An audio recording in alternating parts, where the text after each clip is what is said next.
When the HOA broke my gate and tried to tow my Jeep, they thought they were enforcing their petty little rules. What they didn't know was that touching that vehicle would trigger something way bigger than their clipboard ever could. This isn't just another HOA complaint. This is a story of secrets, surveillance, and the moment a quiet neighborhood became the epicenter of a government operation. Before we dive in, make sure you tap that like button, subscribe, and turn on the bell, so you never miss the wildest true-style stories we tell here. The bolt cutters snapped shut with a loud clank, and my heart nearly stopped. I watched from behind my curtains, frozen, as the HOA president, Brenda Mallory, yes, Brenda, the same woman who once fined me for having grass blades taller than regulation, yanked the padlock off my gate like it was hers. Her partner in crime, some smug HOA enforcer named Kyle, stepped forward with a clipboard. Behind them was a tow truck, engine humming, reverse lights blinking. The hook swung low and wide, heading straight for my Jeep. I wanted to scream. I wanted to run outside. But I didn't. Because what they didn't know was that my Jeep wasn't just some random parked car violating a made-up HOA policy. It was evidence. It was sealed. It was involved in something huge. Something way above Brenda's little HOA rule book. And the second that tow truck touched it, well, that's when everything exploded. Figuratively, I mean. But I'm getting ahead of myself. Let me take you back 6 weeks before Brenda's bolt cutters tore through my morning peace like a chainsaw in a library. Because the truth is, none of this would have happened if I hadn't tried to help Mr. Dell in Unit 4B. See, I live in one of those cookie-cutter neighborhoods outside Phoenix. Rows of beige stucco homes, red tiled roofs, and street names like Sunset Whisper Drive. You get the picture. Everything looks perfect, until you see what's really going on behind those perfectly trimmed hedges. I'm Jake. 32. I work from home, freelance graphic designer. Been living here for about 5 years now, mostly keeping to myself. My dad always told me, keep your head down and mind your own business, Jake. That's how you survive in a world full of busybodies. But that advice? It failed me big time. It all started with a knock at my door. It was a Saturday, just past 7 a.m. I had coffee in one hand, half an egg sandwich in the other. Still wearing boxers and a t-shirt from a 5K I never finished. Jake? Came a voice, quiet and cracked. It was Mr. Dell. His real name was Howard, but everyone just called him Mr. Dell. He was maybe late 60s, maybe older, depending on the day. Lived alone. Walked with a limp. Wore the same brown cardigan year-round. People in the neighborhood ignored him, said he mumbled too much and his house smelled like motor oil. But I liked him. He reminded me of my granddad, sharp, observant, always fixing stuff with his hands. "I need a favor," he said, eyes twitching like he was trying not to cry. "Sure," I said, stepping outside barefoot. "Everything okay?" "I need you to keep something in your garage for a few days. Just until I get my shit cleaned out. My grandson's coming in from Tucson and—" "You got it," I said without thinking. "What is it?" He reached into his pocket and handed me a set of keys. My Jeep. That's how it began. He parked it in my garage that afternoon. A dusty old Wrangler with military plates and a faded sticker on the bumper that said, Semper Fi. I didn't think much of it. Just made room, locked up, and forgot about it. Until 3 days later, when unmarked black SUVs rolled into the neighborhood at 2 a.m. and surrounded Mr. Dell's house. That's when the whispers started. Some neighbors said he was part of some smuggling ring. Others said he used to work for the government. All I knew was that he wasn't home anymore. No one saw him leave. No ambulance, no bags packed. Just gone. And the Jeep? Still in my garage. That's when the HOA got curious. Or nosy, more like. It began with warnings, little yellow slips stuck into my door about unauthorized vehicle storage. Then came the threats. Brenda even brought Kyle around to inspect my yard from across the street with binoculars like we were playing some twisted version of suburban espionage. They didn't ask. They didn't wonder. They just assumed I was hiding something illegal. And in a way, I was. But not in the way they thought. What the Jeep contained, what Mr. Dell had hidden inside, was something so serious, so classified, I couldn't even look under the seat without calling a number scribbled on a sticky note taped to the glove box. Do not touch. If found, call R.S. 200-234-X. I did call. Once. A man picked up, didn't say hello, just asked, "Where's the package?" When I said Jeep, He hung up. 2 days later, someone started following me. A black sedan. Always parked a few houses down. Different driver each time. Brenda, of course, noticed the car and assumed it was mine. She even added it to my violations list. But I kept my mouth shut. Because something in my gut said don't say a word. And then came the worst part. Kyle showed up at my door, clipboard in hand. "We need access to your garage, Jake." I laughed in his face. "Not a chance. It's a security matter. Brenda says she smelled gasoline." I blinked. "Gasoline? Are you serious?" "We're filing a formal report," he said, lips twitching like he'd rehearsed the line in a mirror. "You do what you have to do," I told him, locking the door in his face. Then, this morning happened. I hadn't even finished brushing my teeth when I heard the grind of metal and the low rumble of the tow truck. I looked through my blinds and saw them cutting the lock off my gate. Then they rolled in like they owned the place. Like this was their mission. Like they were about to uncover the biggest HOA scandal in Arizona history. But what they didn't realize was the chain reaction they just triggered. Because while they thought they were enforcing the no external vehicles rule, they had no clue that the Jeep had been marked by the feds as part of a sealed investigation. They had no idea that tampering with it was a federal offense. And they were seconds away from breaking open something way beyond their suburban pay grade. I ran to the door, keys in hand, heart racing, trying to stop them. But it was already too late. Kyle reached for the Jeep's door handle. And then the glove box beeped. Not a loud beep, but sharp. Like a trigger had been pulled. And the tow truck driver? He froze. Brenda stepped back, suddenly pale. "What the hell is that?" Kyle muttered. That's when the Jeep spoke.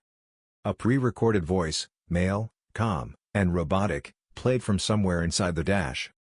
"This vehicle is protected under Federal Directive 457C. Do not attempt to move or tamper with its contents. Law enforcement has been notified." I didn't even know that kind of thing existed. And right then, right as Brenda's face went from smug to screaming, I heard it. Sirens. Not local cops. Black SUVs. Again. They were back. And this time? They weren't here for Mr. Dell. They were here for whoever dared touch his Jeep. And Brenda? She was standing way too close. The screech of tires sliced through the morning air as two black SUVs skidded into the cul-de-sac, bumpers glinting under the Arizona sun. They didn't hesitate. Doors flung open, boots hit the pavement, and men in navy blue tactical gear fanned out like a wave. The letters on their vests said DHS, and one of them was already holding a tablet pointed at the Jeep. Brenda screamed. Not a small, startled yelp, but a full-body, shrill wail that rang out across the whole neighborhood like a car alarm going off in church. Kyle dropped his clipboard. The tow truck driver put his hands up immediately, like he just realized he brought a Nerf gun to a military base. I stood frozen in the doorway, mouth slightly open. Because until that moment, I had no idea what was really inside the Jeep. I just knew it wasn't safe for Brenda's HOA tantrum to be anywhere near it. A tall woman in tactical gear marched straight up to Brenda and barked, "Ma'am, step away from the vehicle." Brenda's lips trembled. I was just following community policy. He parked it illegally, and the tires were flat, and the lawn was a mess. The agent ignored her. Instead, she waved over two more officers. "Secure the perimeter. Nobody leaves. Get eyes on all nearby driveways." Another officer approached me, expression calm but firm. "Are you the property owner?" I nodded, still in my socks, still holding my toothbrush. "Yeah, Jake Wilcox. This is my house. But the Jeep, it's not mine. Mr. Dell." "We know," he interrupted. "Stay right here." That was the beginning of the longest 45 minutes of my life. The agents placed barricades at both ends of the street.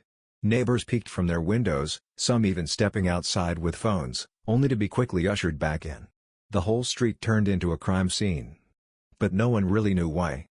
I watched as a DHS tech in gloves opened the Jeep, typing something into a hidden panel near the steering wheel. A soft hiss followed, then a blue light blinked twice on the dashboard before fading out. That seemed to relax the agents a bit, but not much. And then, quietly, they wheeled out a long, black case from the back seat. Sealed. Heavy. Two agents lifted it like it weighed more than a coffin. That's when the lead agent walked up to me again. "Mr. Wilcox," she said, eyes scanning my face. "We'll need a statement later. But for now, just stay home. Don't leave the area." "Sure," I said. "Am I in trouble?" She paused, gave me a small nod, one of respect, not warning. "No. But your HOA might be." Brenda, who had been sitting on the sidewalk with a blanket around her shoulders and her hair undone, let out a loud gasp. After an hour, they left. All of them. No explanation. No apology. Just the same way they came, swift, silent, and heavy with unspoken authority. But they didn't take the Jeep. They left it right where it was. And a new padlock on my gate. A government-issued one. By sunset, the whispers in the neighborhood had turned into wildfire. Mrs. Conway from across the street came by pretending to bring cookies but really wanted the full story. I didn't tell her anything. Just smiled and thanked her. But the silence didn't last long. That night, at 8:13 p.m., I got a letter slid under my door. Typed. No envelope. No signature. It read, "We're watching the neighborhood. Do not interfere again." That was it. No name. No logo. Just the message.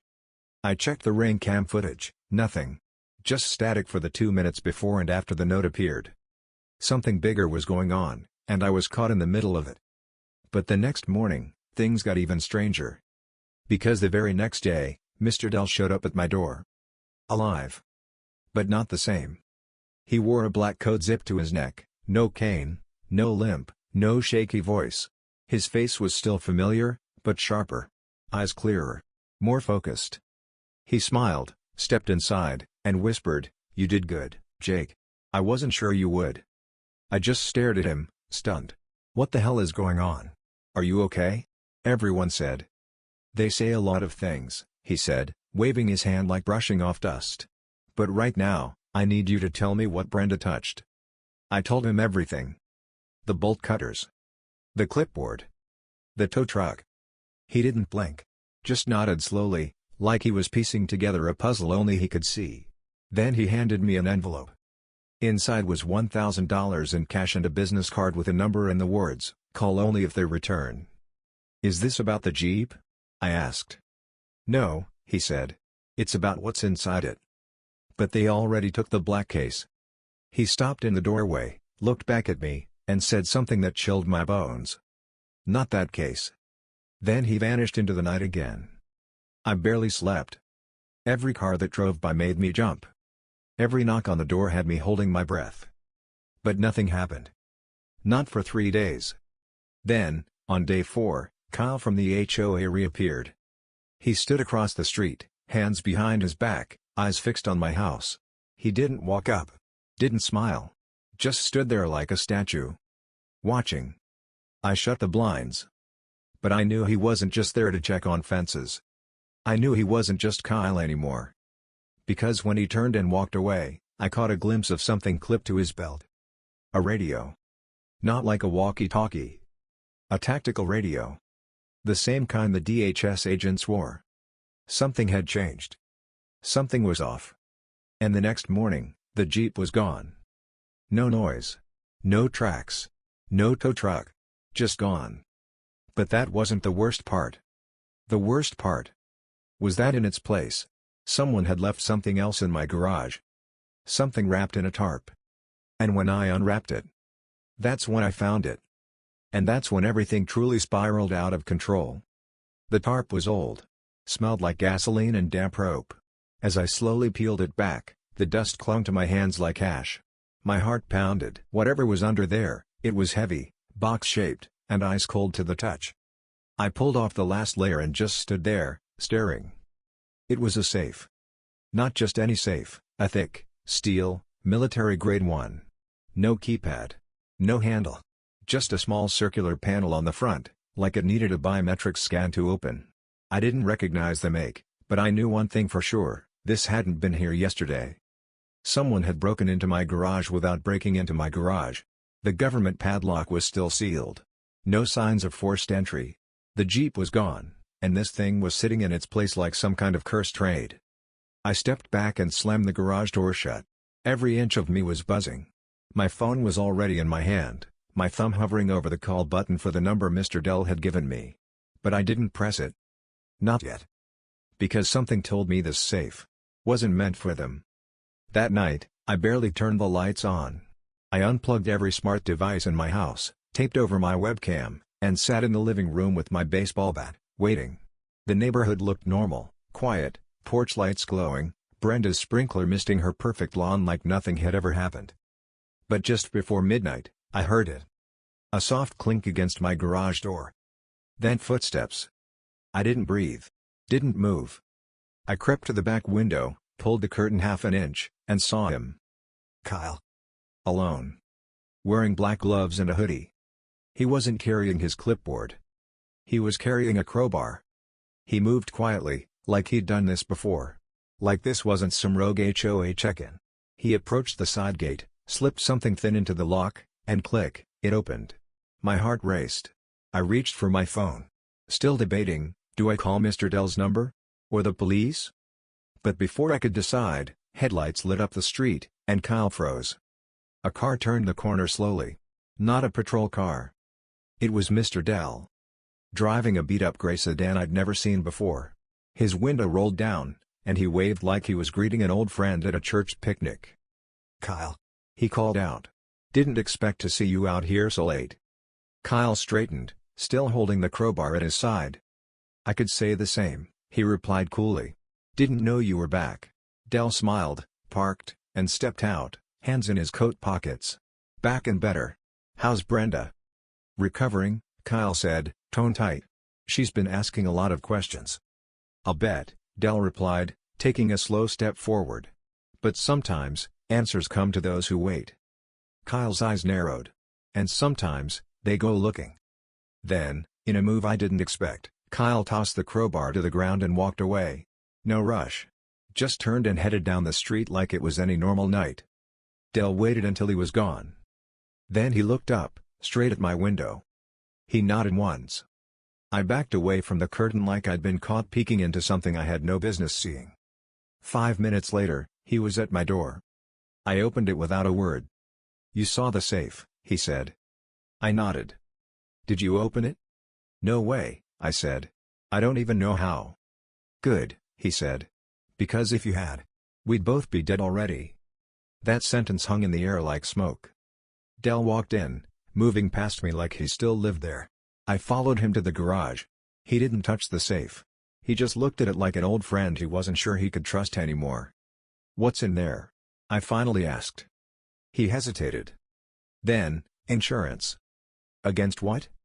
Against people like Kyle. I must have looked confused, because he sighed and sat down on my toolbox. You ever wonder why someone like Brenda runs this HOA like it's the Pentagon? He asked. Why does Kyle, a man with zero qualifications, gets to bully people with made-up citations? I just thought they were power-hungry. There are, he said. But not just for law and control. This neighborhood, this entire subdivision, was built on federal land. What? Decommissioned intel testing zone. Back in the 70s. They buried things here. Tried things here. Left things here. And you were part of it? I was part of the cleanup. That Jeep was one of the last active transports we used to move test payloads. Inside that safe is a fragment of one. I blinked. Like a weapon? He smiled grimly. Worse. Proof. My mouth went dry. Dell stood and pulled a small device from his pocket. It looked like a garage remote, but sleeker. He pressed a button. The safe's front panel lit up green. You need to see this, he said. The door clicked open with a hiss. Inside was a hard case, about the size of a lunchbox. He lifted it gently and set it on the workbench. This stays between us, he said. I nodded, barely able to breathe. He popped the case open. And inside? It was a hard drive. Just a regular old portable hard drive, but when he plugged it into his laptop, the files that popped up were anything but regular. Dozens of video files. Blueprints. Scans of old documents stamped confidential, eyes only. One video showed a group of men in hazmat suits digging something out of the ground in the desert. Another showed a test site, massive, underground, with red warning lights flashing as a voice counted down. Then a still image. Black and white. A man standing in front of what looked like a crashed satellite. Only. It wasn't. It was organic. And it wasn't from Earth. Dell closed the laptop. "That's why they're here," he said. "Not for me. Not for the Jeep. For this." My knees went weak. I had to sit. "But why put it in my garage?" "Because nobody suspects the quiet guy who minds his business. And I knew, deep down, you'd do the right thing." He stood, gathering the case. "I have to move this again. They'll come back. Probably tonight." "What about me?" I asked. "Aren't I already involved?" He paused, then handed me a small envelope. Inside was another set of keys. "To what?" "To something I left for you. In case I don't come back." He started for the door. And then, a loud crash shattered the silence. Glass. Wood. Front window. Someone had just broken in. I ducked instinctively as shards of glass sprayed across the hallway.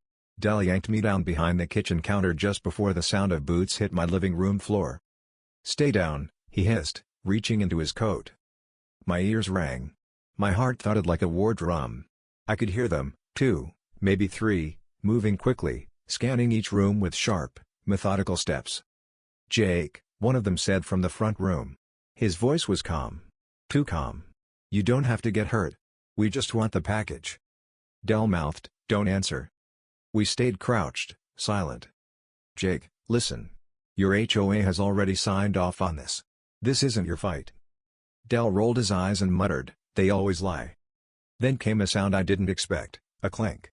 Like metal tapping wood. I peeked around the corner just in time to see one of them pulling something from a small duffel bag. Not a gun. Not a flashlight. A blowtorch. 30 seconds, the man said to the others. They were heading straight for the garage. Dell was already on the move. He bolted up the hallway, silent like a ghost. I followed him, barely breathing. We slipped out the back door just as the blowtorch roared to life behind us. We ran. Past the bushes, through the side gate, out into the cold streetlight glow of the neighborhood. Dell didn't stop until we reached the house at the corner, Abby's place.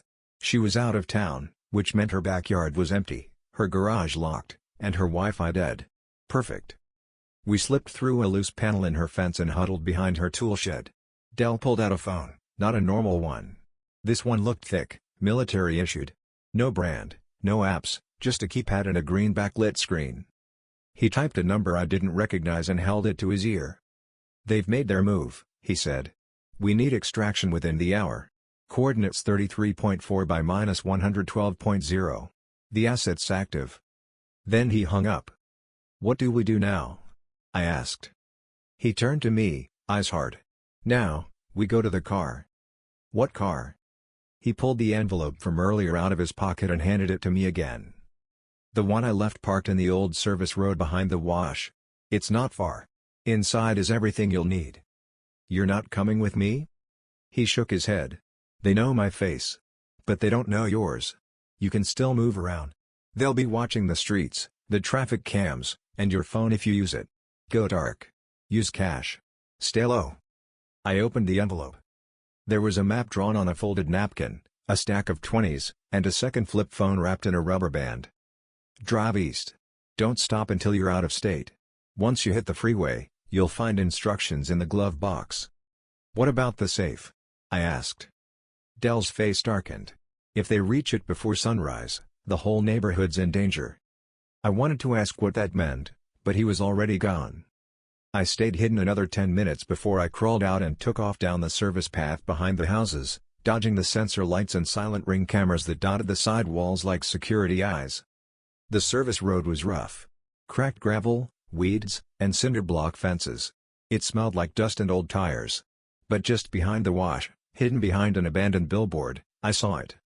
A black SUV with tinted windows. Parked, covered in dust, but clean underneath. Like it had been placed there recently. The keys were under the rear wheel, taped in a Ziploc bag. I got in, heart racing. The inside smelled faintly of cologne and gunpowder. Glove box popped open easily, revealing another envelope, a thumb drive, and a note. "You're not just helping me anymore. You're helping all of us." The engine started with a growl. Smooth. Powerful, but as soon as I reversed, my phone buzzed. Not the flip phone. My phone. Which was supposed to be in airplane mode. The screen lit up with a blocked number and a message. "You shouldn't have run." Before I could react, I heard the low, grumbling engine of another vehicle roaring down the same gravel path behind me. Headlights appeared in the rearview mirror. It was them. Whoever they were. I gunned it. The SUV shot forward, tires spitting gravel, dashboard camera flickering to life automatically. I tore down the path, dodging rusted shopping carts, broken fences, and potholes big enough to swallow my front tire. The black truck behind me didn't let up. It gained speed. No horns. No lights. Just raw intent. I made it to the main road, swung a hard right, and caught a glimpse of something in the mirror, a face in the driver's seat of the truck behind me. It was Kyle. Expressionless. Focused. He wasn't HOA anymore. Or maybe he never had been. I slammed onto the freeway ramp and merged into traffic, weaving between cars. My hands shook. Every muscle in my body was tight. I couldn't think straight, couldn't breathe right. All I knew was, drive. And then, the glove box buzzed. That wasn't normal. It vibrated, like something inside had come online. I opened it again. The thumb drive had lit up, literally. A faint green glow pulsed from its core. I picked it up, and the glow shifted to blue. Something inside it had activated.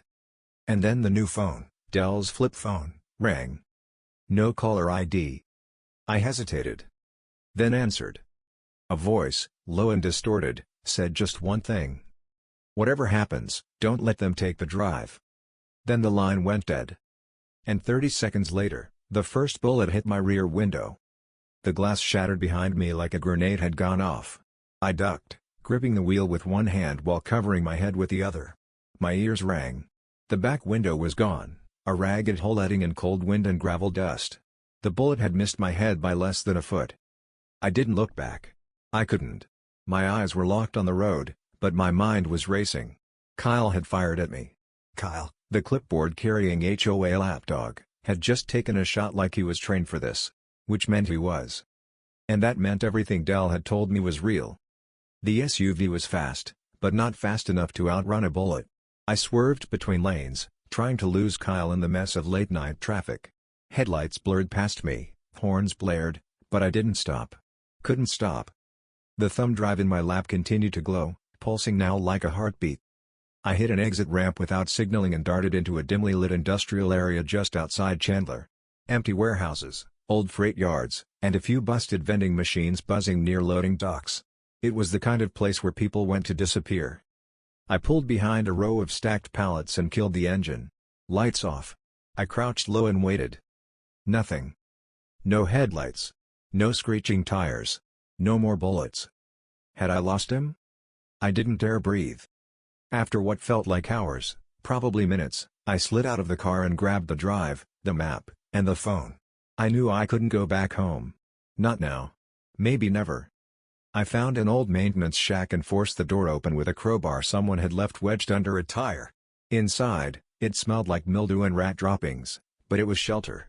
It was dark. It was safe. I collapsed onto a cot, heart still pounding, and stared at the thumb drive.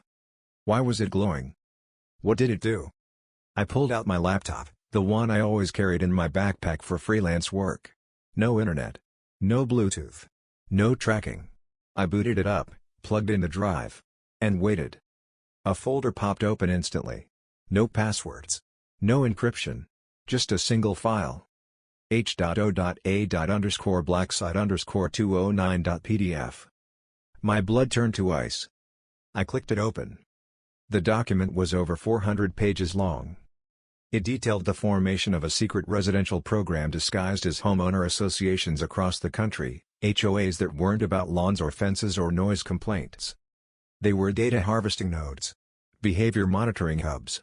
Small, controlled communities used to track, profile, and experiment on you. Citizens in subtle, methodical ways. Everything from mail surveillance to water usage monitoring.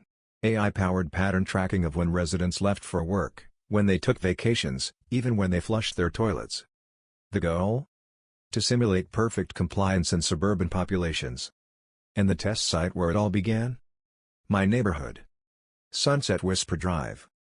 I kept scrolling, photos, graphs, and memos signed by people I didn't recognize. Then I saw him. Kyle. But not in an HOA uniform. He wore a military badge and combat fatigues and stood next to a group of engineers in front of a satellite tower labeled Echelon Field, 2017. He wasn't just part of it. He was running it. The glow from the drive dimmed, then faded. Like it had given me all it could. And right then, I knew what I had to do. This wasn't just about me anymore. Not about Mr. Dell. Not even about Brenda's bolt cutters. It was about exposing the whole operation. But before I could move, the flip phone rang again. Same distorted voice. Same urgency. "There's a safe house on South 9th and Apache. Go now. They're tracking you." I slammed the laptop shut, stuffed everything back in my backpack, and ran. The streets were dead. My feet slapped against the pavement as I darted through alleys, keeping to the shadows. Every parked car felt like a trap. Every street lamp a spotlight. I ran until my lungs burned, until my sides ached, until my legs nearly buckled. I reached the safe house just before 4 a.m. It looked like a laundromat. Broken sign. No lights. One washing machine spinning with no one inside. I knocked twice. Waited. Then again, 3 times. The door opened a crack. A woman peered out, late 40s, sharp eyes, no nonsense. "You Wilcox?" I nodded, panting. She pulled me inside, locked 3 bolts behind me, and led me through a narrow hallway to a back room lined with computer monitors, printed maps, and files stacked to the ceiling. "You bring it?" she asked. I pulled out the drive. She took it, plugged it into a secured terminal, and began scanning through the files. Her jaw tightened. "You have no idea what you're holding," she whispered. "This isn't just about your street." "What is it about then?" I asked. She turned one of the monitors toward me. It showed a digital map of the U.S. Dots blinking. Hundreds of them. Every dot represented an HOA subdivision just like mine. "Sunset Whisper," she said, "was the prototype. They're scaling it now." I couldn't believe it. But why? For what? She looked at me, then typed a few commands. A new folder opened, this one labeled, Phase 2, Activation Timetable. At the top, EST. Launch, 6 days. Before I could ask what that meant, the front door exploded open. She barely had time to hit the emergency protocol. Alarms blared. Lights cut. Gunshots rang out. And the last thing I saw before diving under the desk was Kyle. He wasn't hiding anymore. He was leading them. Chaos swallowed the room. Gunshots cracked through the dark like lightning bolts, smashing into filing cabinets and computer screens. Sparks flew. Paper exploded in the air. The woman beside me, codename Lacey, I think, slammed a fist onto a hidden switch beneath the desk and shoved a pistol into my hand. "Don't freeze," she yelled. "If they take that drive, they erase everything." She reached under the desk and pulled out a black duffel, shoving it into my arms. "Backup copy. Satellite trace jammer. Get to the sewer hatch out back. Go." I didn't ask questions. I ran. The hallway lit up with muzzle flashes behind me as I tore through the back room, bursting out a rusted emergency exit that screamed open like a dying animal. I hit the alley and turned hard left, sprinting past overturned dumpsters and busted out neon signs, the sirens of downtown Phoenix echoing faintly in the distance. Behind me, I heard them, heavy boots, tactical radios, Kyle barking orders like a soldier back in combat. "This is Commander Reese. Subjects on foot. Black hoodie. Package in hand. Lethal force authorized." So that was his real name. Reese. I should have known. Nothing about him had ever been normal. His weird silences. The way he stood during HOA meetings like he was guarding a foreign diplomat. All of it, training. I dove behind a cement barrier and tore open the duffel. Inside, a burner laptop, a drone beacon, a folded note labeled "If they find you before dawn," and the original thumb drive. The drone beacon blinked once. Twice. Then let out a low hum. Above me, I heard a mechanical whir, and then a flicker of movement in the sky. Something was coming. I pulled out the note and read fast.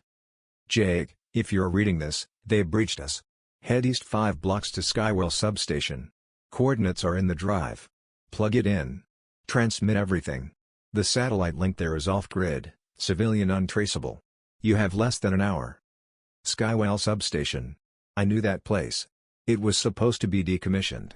But if Dell and Lacey were right, it had been left on for moments just like this. I ran like the devil was behind me, and in a way, he was. They chased me through back streets and locked fences, across rooftops and alleyways. I jumped a wall, rolled hard, landed on broken glass but kept moving. Every corner felt like the last. Every second stretched like rubber. Until I saw it. Skywell? A rusted utility compound surrounded by barbed wire and shadows. I vaulted the gate, ducked past collapsed fencing, and reached the main panel, an old satellite dish tower with blinking blue diodes. I shoved the thumb drive into the port. The screen flashed once. Transmission ready. Confirm. I hesitated. If I hit confirm, I was exposing the entire thing. The test programs. The implants. The tracking tech hidden in smart meters and sprinkler systems. I'd be unleashing a firestorm on every HOA in the country. But if I didn't, it would all vanish. Wiped clean by Kyle's men. I hit confirm. The screen glowed red. Uploading, 2 minutes remaining. Footsteps pounded up the gravel slope behind me. I turned, and saw Kyle. Not in uniform. Not in disguise. But in full tactical armor, face streaked with blood, eyes blazing. "Jake," he said, aiming his rifle. "Don't do this. You don't understand what you're stopping." "I understand enough," I said. "They'll destroy you. Your name, your family, your life. You're a single zip code in a machine that spans continents.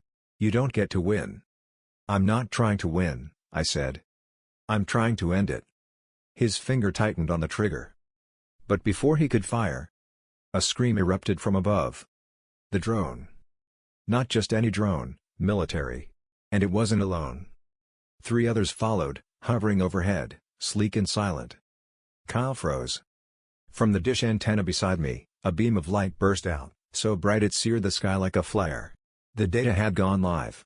Encrypted packages were flooding to newsrooms, leaked platforms, whistleblower accounts. They couldn't stop it now. Kyle's mouth twisted in fury.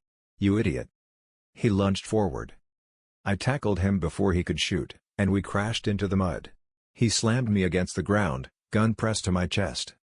"This was never yours to touch," he hissed. Then a shot rang out. Not his. Lacey. She stood behind him, one arm cradled in a sling, blood dripping from her temple. She held a smoking revolver in her good hand. Kyle fell to the side, stunned. But alive. Barely. She looked at me and nodded. "You did it," she whispered. The satellite tower powered down. Transmission complete. The drive melted itself in my hand, its casing turning to soft ash that blew away in the desert wind. It was over. At least. For now. 3 weeks later, the news hit every major outlet in America. HOA surveillance program exposed by civilian whistleblower. Government admits to covert data collection in suburban communities. Sunset Whisper HOA at center of national investigation. Brenda? Gone. Resigned. Her house was sold in cash within a week. Kyle? Or Reese, whatever his name was, he disappeared during transport to a federal holding facility. Van found overturned in the desert. Empty. No trace. Mr. Dell never returned. Neither did Lacey. Me? I moved. New state. New name. But every time I drive past another beige house with identical grass and a neatly trimmed mailbox, I wonder. How many more are still out there? How many other Kyles are waiting behind smiling HOA fronts, clipboard in hand, watching, recording, calculating? The system may have cracked. But it isn't broken yet. And if it ever rises again, I'll be ready. They thought they were dealing with a homeowner. What they got was the collapse of an entire cover-up. If this story shocked you, wait until you hear what happened next in another neighborhood across the country. Hit subscribe, give this video a thumbs up, and drop a comment if you think HOAs are hiding more than rules and fines. Until next time, remember, some neighborhoods keep secrets. And some bury them.